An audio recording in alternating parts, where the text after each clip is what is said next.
Uma vez disseram uma famosa frase que é: na natureza nada se perde, nada se cria, tudo se transforma. Mas quem falou essa frase? Na verdade, quem falou essa frase é chamado de Tito Lucrécio. Essa frase ela está registrada, por exemplo, nesta obra que fala sobre a natureza das coisas, no ano de 1714, por esse próprio senhor Lucrécio. Tempos depois, já no ano de 1774, um ilustre senhor chamado de Antônio Laurent Lavoisier, ele diz que em todas as reações artificiais e naturais, nada se cria. A quantidade de matéria que existe antes de uma experiência é igual à quantidade de matéria que existe depois da experiência.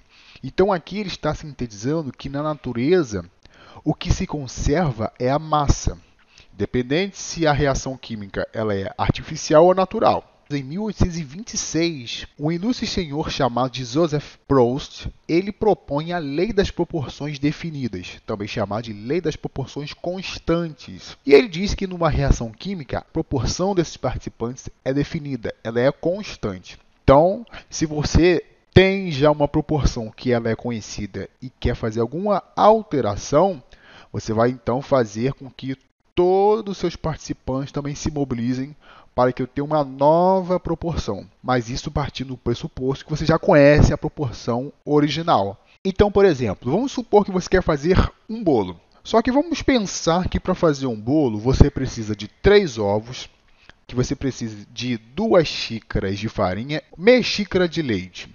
Então, se você quiser fazer 2 bolos, o que você precisa fazer com esses ingredientes? Multiplicar todos por 2. Então você vai ter 6 ovos, 4 xícaras de farinha e 1 xícara de leite.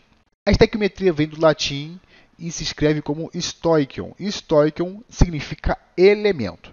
Então, aqui nós vamos estar preocupados em ver a medida de cada reagente e cada produto. Então, vamos estudar as composições tanto dos reagentes quanto dos produtos.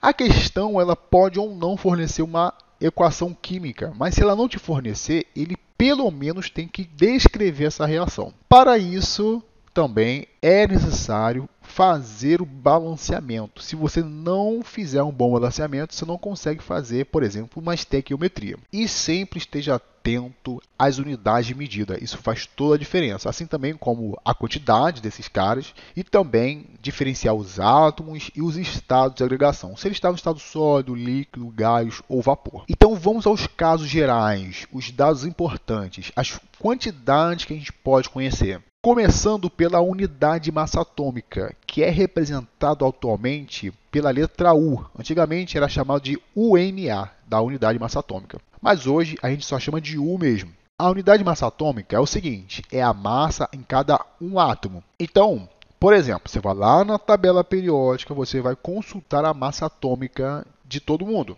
Então, por exemplo, aqui está a massa atômica do carbono, que é igual a 12. A gente pode arredondar para facilitar o cálculo. Cuidado com os critérios de arredondamento, isso faz toda a diferença. E o 6? O 6 é um número atômico, então você repara o seguinte, a massa atômica sempre vai ser o maior, o número atômico sempre vai ser o menor. Nós temos também a massa molar. O que significa a massa molar? É a massa de qualquer composto presente em 1 mol. Por exemplo, vou pegar o caso do cloreto de sódio. Massa atômica do sódio é 23 e a massa atômica do cloro é 35,5. Depende da tabela periódica. Então, massa atômica do sódio é 23U, que a gente transforma para 23 gramas. Massa atômica do cloro, 35,5U, que a gente transforma para 35,5 gramas. Entre átomos diferentes, a gente soma. Então, 23 mais 35,5, totalizando 58,5, o que? Gramas por mol. Essa aqui é a unidade de medida para a massa molar. É a massa presente em 1 mol, de qualquer composto. Nós temos também o mol. O que é um mol? Mol é a quantidade de entidades elementares. Essas entidades elementares podem ser qualquer coisa. Número de átomos, moléculas, partículas, íons, o que for. Desde que toda essa quantidade esteja presente em 1 mol. Só que 1 mol, representado pela letra N, ele tem uma definição. Ela tem uma fórmula. Qual é? É a massa dividido pela massa molar. Mas como é que eu vou calcular o número de partículas, de moléculas, de átomos e de íons que for? Para isso, você vai usar o número de Avogadro. O que é o número de Avogadro? Em 1 mol, você tem um número, uma constante. Qual é?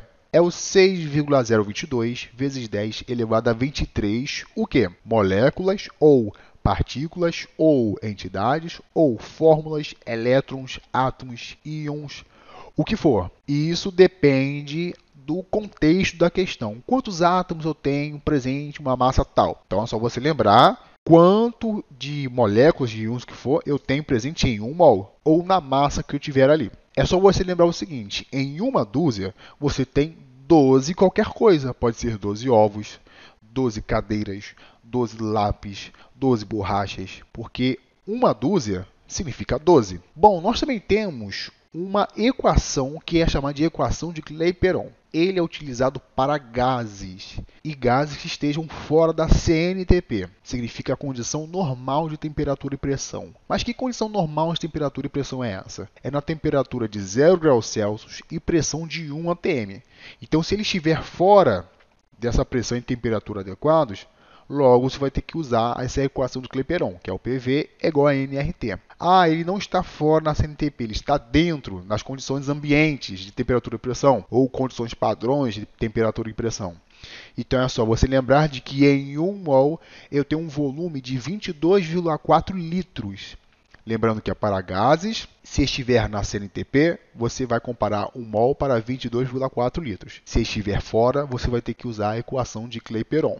Lembrando que P é de pressão, V é de volume, N número de mol, R é a constante universal dos gases, que é um número fixo, que é 0,082 atm vezes litro por mol vezes Kelvin. E o T é a temperatura termodinâmica, ou seja, tem que estar em Kelvin.